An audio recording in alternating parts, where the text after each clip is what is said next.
Dans cette vidéo, nous allons voir les notions de correction et de terminaison d'algorithmes pour des algorithmes non probabilistes. On va voir ça de façon intuitive, parce que pour voir ça de façon précise, il faut définir la sémantique des langages de programmation, ce qui est extrêmement lourd et compliqué.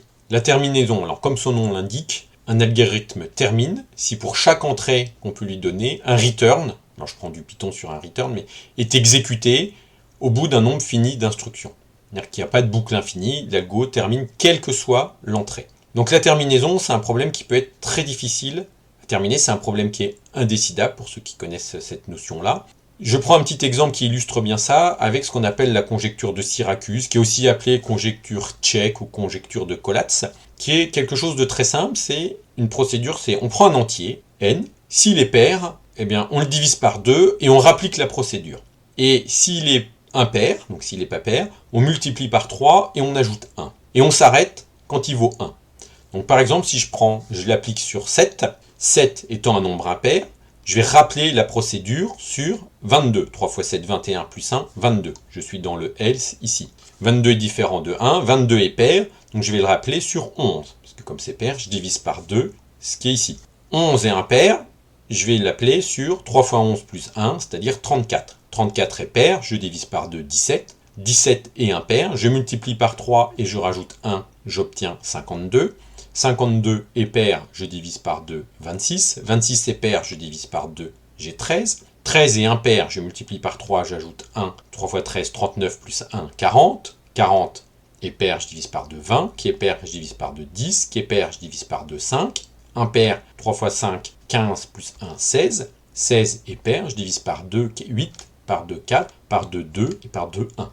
Et donc là, tant que n est différent de 1, j'applique cette procédure. Et quand ça vaut 1, je retourne vrai. Est-ce que ce programme termine toujours? Eh bien, c'est un problème mathématique qui a intéressé énormément de gens et qui est encore ouvert. C'est-à-dire que on a essayé avec tous les entiers jusqu'à je sais plus combien, des nombres extrêmement grands, on tombe toujours sur 1, mais actuellement, on ne sait pas le démontrer. Il y a tous les ans, tous les 2 ans, quelqu'un qui propose une preuve et chaque fois il y a un petit bug. Donc on ne sait pas. On ne sait pas. Alors c'est oui ou c'est non là, mais on ne sait pas le démontrer, c'est pour vous montrer que mathématiquement ça peut être très difficile de savoir si un algo termine tout le temps ou pas tout le temps. Alors en pratique, souvent, on y arrive, c'est pas la question la plus difficile sur beaucoup d'algos qu'on a en informatique, parce que si on ne s'intéresse pas à des questions mathématiques. Et pour prouver la terminaison, on utilise des outils théoriques qui s'appellent des variants.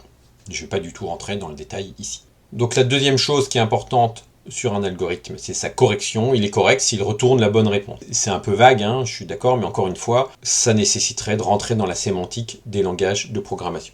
Donc un algorithme peut être, dans une certaine mesure, correct sans terminer. Donc par exemple, là, j'ai écrit un algo, savoir est-ce que un entier donné est une puissance de 2 pour un entier qui est strictement plus grand que 1.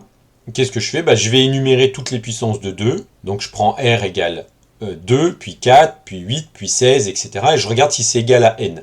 Si c'est égal à n, je retourne vrai.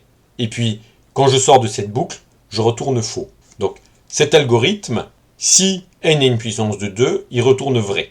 Et il retourne vrai que si c'est une puissance de 2. Et sinon, il ne peut retourner faux. Donc cet algorithme ne retourne jamais de mauvaises réponses. Par contre, il peut ne pas terminer. C'est-à-dire que si je prends, par exemple, 3, je le rentre dans cet algo, c'est pas égal à 2, je fais la boucle d'après, c'est pas égal à 4, à 8, il va tourner indéfiniment. Donc on peut dire que cet algo, dans une certaine mesure, est correct, c'est-à-dire que toutes les réponses données sont bonnes, mais des fois, il ne termine pas.